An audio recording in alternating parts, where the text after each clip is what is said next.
नमस्कार. कधी विचार केलाय की एक साधं सरळ वर्ड डॉक्युमेंट त्याला एका एकदम प्रोफेशनल आकर्षक प्रोजेक्ट कव्हर पेजमध्ये कसं बदलायचं? चला, आज आपण नेमकं हेच करून बघणार आहोत.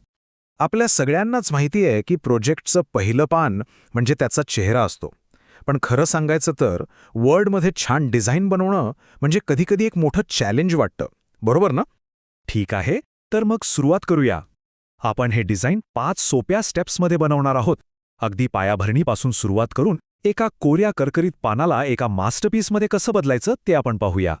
चला तर मग सगळ्यात आधी आपल्या डिजिटल कॅनव्हासची तयारी करूया, कारण कोणतंही भारी डिझाईन बनवण्यासाठी त्याचा बेस एकदम पक्का हवा.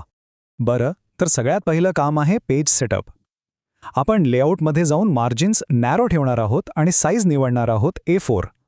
असं केल्याने काय होतं, आपल्याला डिझाईन करायला जास्तीत जास्त जागा मिळते आणि ते छान दिसतं. पेज तर सेट झालं. आता या कॅनव्हासला एक छानशी प्रोफेशनल फ्रेम देऊया. त्यासाठी डिझाईन टॅबमध्ये जाऊन पेज बॉर्डर्स निवडायचं.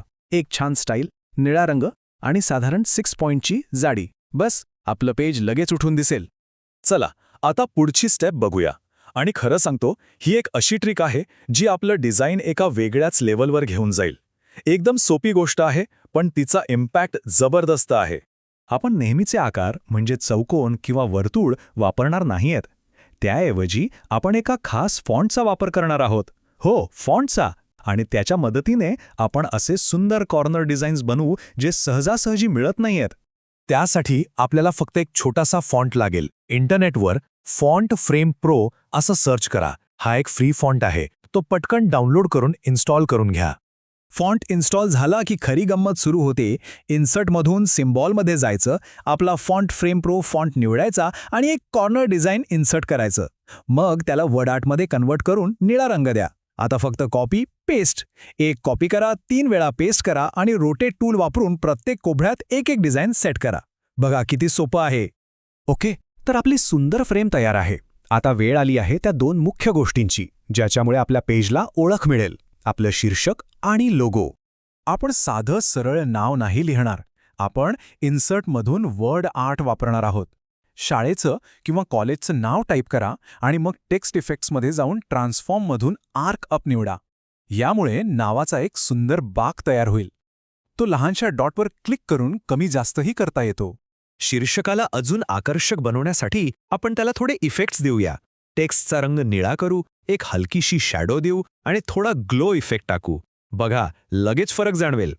आता लोगोसाठी आपण शेप्समधून एक गोल म्हणजेच ओव्हल घेऊया. शिफ्ट की दाबून ठेवल्यास अगदी परफेक्ट वर्तुळ तयार होतं. मग शेप फिलमध्ये जाऊन पिक्चर निवडून आपला लोगो इन्सर्ट करायचा आणि शेवटी त्याला आपल्या थीमशी जुळणारी एक निळी बॉर्डर देऊया. झालं.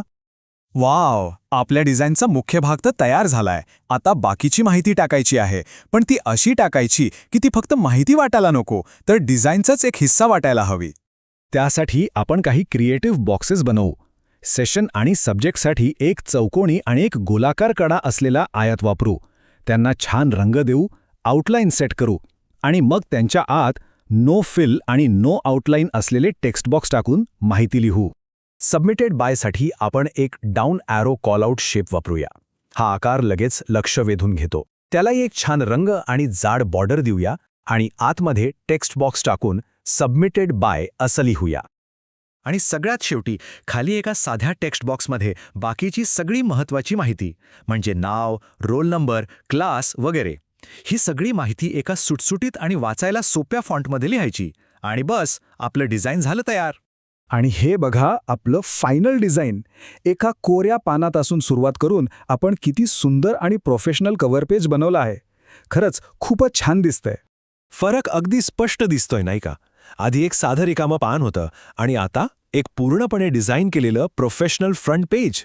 आणि हे सगळं आपण फक्त मायक्रोसॉफ्ट वर्डमध्ये केलंय, दुसरं काहीही न वापरता.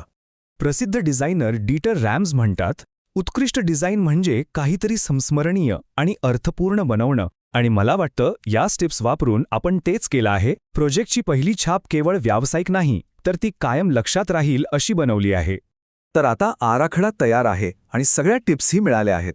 आता प्रश्न हा आहे की पुढच्या प्रोजेक्टचं फ्रंट पेज कसं दिसेल? ते नक्कीच काहीतरी खास असेल. हा भाग पाहिल्याबद्दल धन्यवाद.